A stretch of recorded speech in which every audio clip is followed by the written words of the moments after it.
Recorded Books presents Courageous by Jack Campbell, narrated by Christian Rummel. This is John G. Hemry, who writes the Lost Fleet series under the pen name Jack Campbell.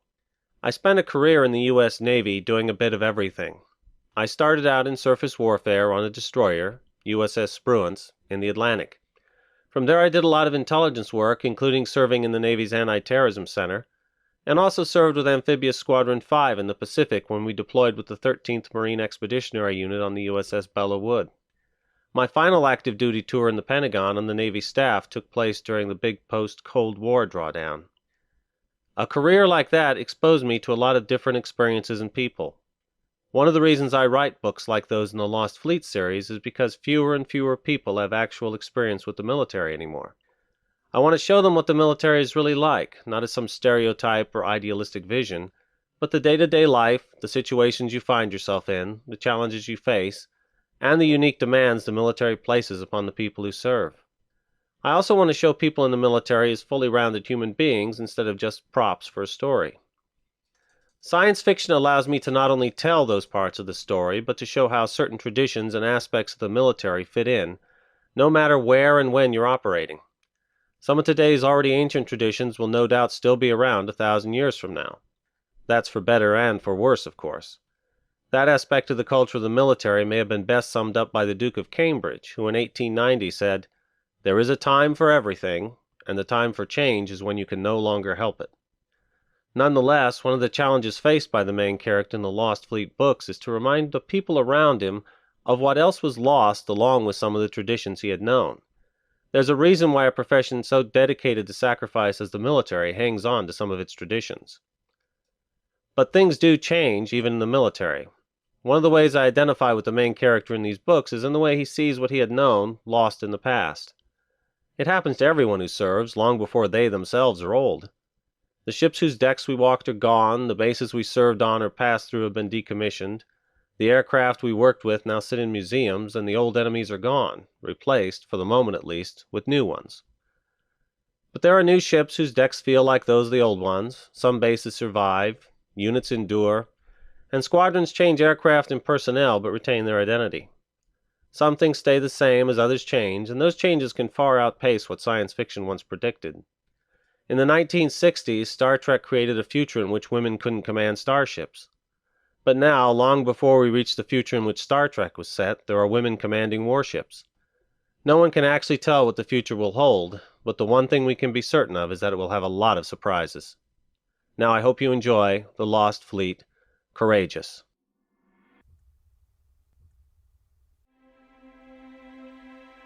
Chapter 1.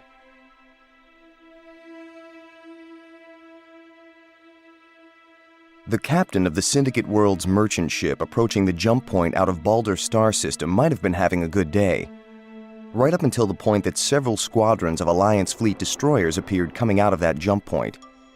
He might have had a few minutes to wonder if he could somehow run past the Alliance destroyers and jump out of the system to safety, before many more destroyers appeared and before squadrons of light cruisers materialized behind the destroyers.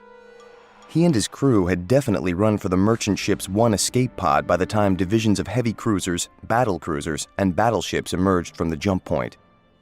Syndicate World's authorities on the one habitable world orbiting Baldur would see the annihilation of the merchant ship and hear its crew's calls for rescue in about 6 hours.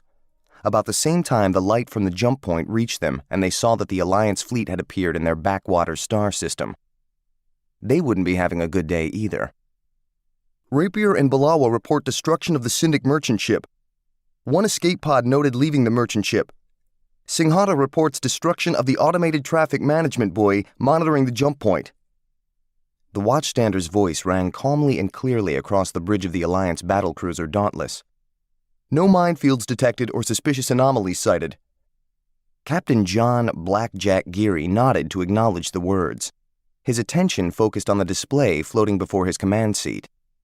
He could have picked out from the display every piece of information the watchstander had just provided, but experience had proven that humans remained the best filters for highlighting important data. If some other human handled that, Geary could concentrate on the bigger picture. Which one of our ships is in the best position to pick up the escape pod from the merchant? Wait, sir. Battle axe, sir. Geary tapped the proper communications control without having to search for it, relieved that the unfamiliar equipment of this future was finally becoming second nature to him. Battle axe, this is Captain Geary. Request you pick up the Syndic escape pod. I want to interrogate that merchant crew. The reply took a minute, naturally, since the destroyer Battle Axe was about 20 light seconds distant from Dauntless. It took her 20 seconds to receive the transmission and another 20 seconds for the answer to make the return journey. Yes, sir. Who should we deliver them to? Dauntless, Geary advised. He was still awaiting Battle Axe's acknowledgement when a cool voice spoke from behind him. What do you hope to learn from the crew of a merchant ship, Captain Geary? The Syndic leadership wouldn't have entrusted them with any classified information.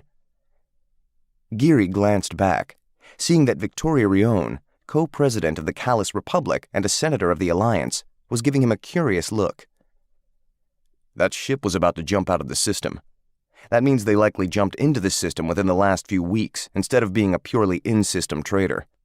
They'll have news from other Syndic star systems. I want to know what they've been told about this fleet and about the war in general.